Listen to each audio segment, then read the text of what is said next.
Hi, I'm Aaron Swanson with Residential Mortgage, and I wanted to take a moment to talk to you today about why you need to get pre-approved. If you've ever gone shopping for a car, I'm sure one of the first things you might have done was to figure out if you can afford it. And secondly, if you're not paying cash, to make sure that you can get the financing. When you're buying a home, it's basically the same thing, but on a much bigger scale. I'd like to share with you what to expect when I pre-approve you for a mortgage loan, and some of the reasons why it's important. And I mean critical that you know your options before you buy.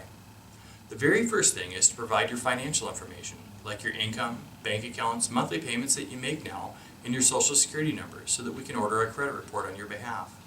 Speaking of credit reports, in addition to your list of debts, your credit score will also be on the report. Depending on which type of loan you're trying to qualify for, there are minimum credit scores that must be met. If your credit score is not high enough to qualify at this time, don't worry. There are things we can do to help you to increase your score so that you can buy a house in the future. I'll also be asking you for copies of your pay stubs, tax returns, and bank statements. Now, while I get to know you and my team gets to know you personally, even when you apply by phone, email, or on my website, the person giving the final approval on your loan only gets to know you as pieces of paper that tell a story about why you should or should not be approved.